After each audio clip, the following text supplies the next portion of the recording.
Alan Class aficionados, hello wider comic community. Welcome to another Alan Class video. I'll be showing you 1 Creepy Worlds today, 4 Sinister Tales and 5 Astounding Stories. Hoping that I've got my numbers right. I'm going to start off today with Creepy Worlds, I think. The beautiful Jack Kirby cover. This is Creepy Worlds number 17, so quite an early one. Great condition. Now this is from, I think, is it Journey into Mystery? I think, a really early issue. Can't quite remember. If you do know for certain, drop me a quick comment and put me out of my misery. But there you go, lovely, lovely Kirby art. Fantastic. Taboo returns in this great new collector's item issue. Taboo is back, and this time nothing on earth can stop him. That's superb. Right, rocking on to Sinister Tales. We have...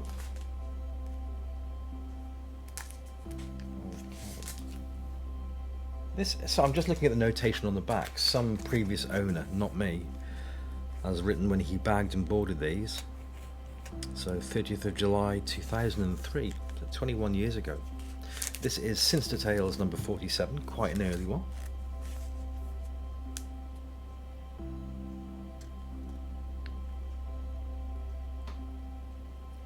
Isn't that wonderful?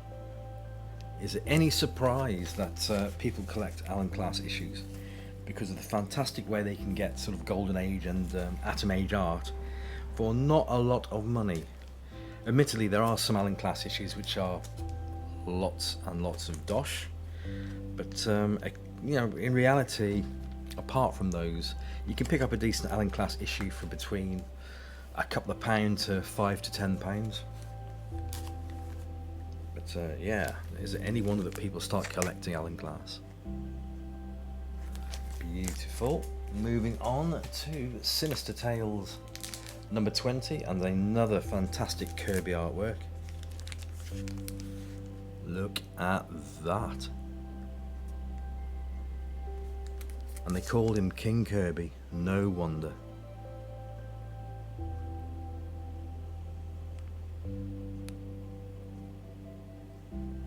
Beautiful.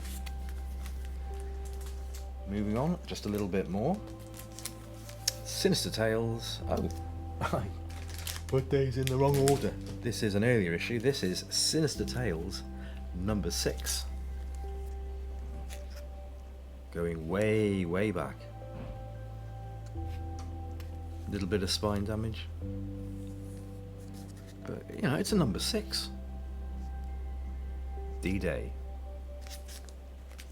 I faced a commie mass attack, and today, even without the Comics Code Authority, you wouldn't get a comic book to print something like that. It just wouldn't be done. But back then, fair game. Forgotten I'd had that one. Moving on, we have Sinister Tales number 109, and you see a fair few of these ideas that Alan Class printed up from the older comics, where it's a magnification and an Ogden Whitney cover. Tells me right there.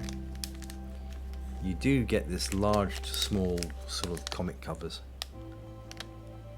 What is it? What about the fascination for that sort of thing? Just like the juxtaposition age comics, where, as was shown last week, where you have like a contemporary character mixed up with, you know, a medieval character.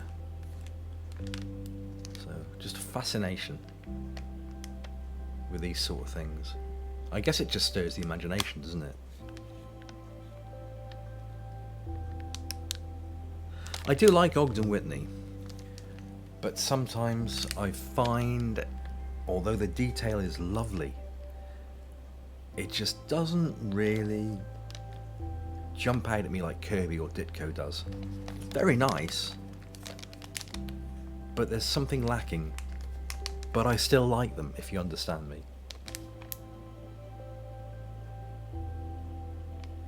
Marvellous. Astounding Stories next up. Let me make sure these are in the right order. Yep. Bar the last one. There we go. That's more like it. Astounding Stories number 117. Bit of an itchy eye there. Again, that's a lovely cover. Post decimal.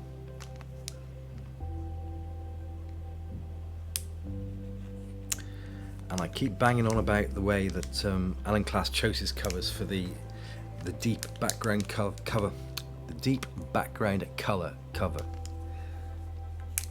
of which he is so often picked up for. In this case, it's all blue. Sometimes it's all green. Sometimes it's all yellow. Sometimes it's all red. But I love them because it makes the front characters pop.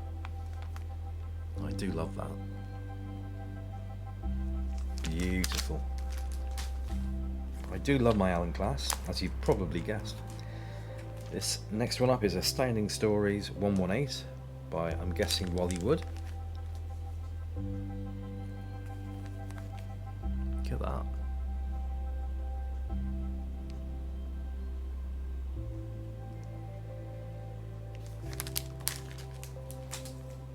Each to their own. Honestly, and I'm not denigrating anybody who likes modern comics at all. I still pick up Captain America, for instance. But there's something about these older comic books, the older artists, that kind of like really grabs me. Really, really grabs me. I mean, I can look at a modern comic book, and please, this is just my opinion, you know, who am I after all?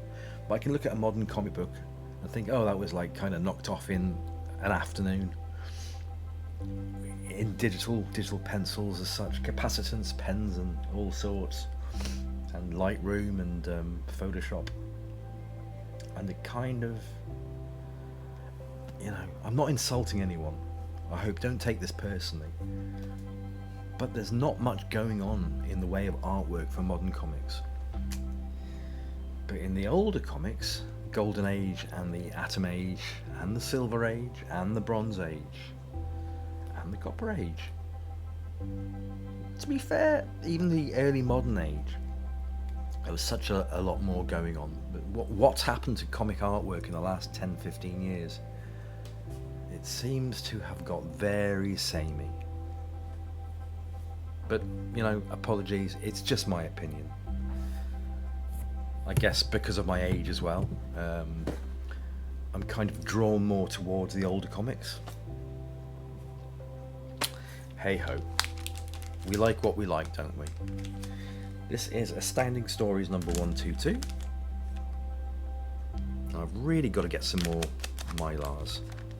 I've got tons of backing boards at home, but I've run out of Mylar. They're not cheap.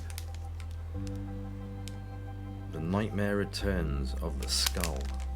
Nightmarish Return of the Skull. Lovely. Next up, we have Astounding Stories number 132, The Hand of Fate, or rather, don't miss The Hand of Fate. And you've got this giant juxtaposition again.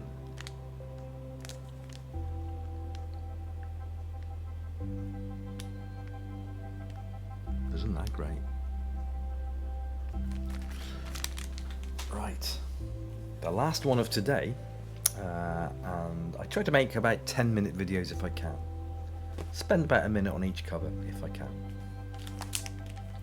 Last one today, Astounding Stories number 133. Look at this. Who are the Blue Men? What is their mission on Earth? Why is the desert so vital to their plans? Where is it all happening? Read The Blue Men of Bantro. Fantastic. So there we go, lovely people. Thank you for watching. I hope you've had a great week. My week's been not so bad. Lots going on in my life, all good things for a change, and yeah, keep on keeping on. Okay, fellas and ladies and gals and men and what the hell am I going on about? Everybody who watches this channel, have a great week, and I shall see you a week today, around about the 10 a.m. GMT time in the morning, almost halfway through the morning. Bye for now. Have a good one. Love everybody. Love is the law.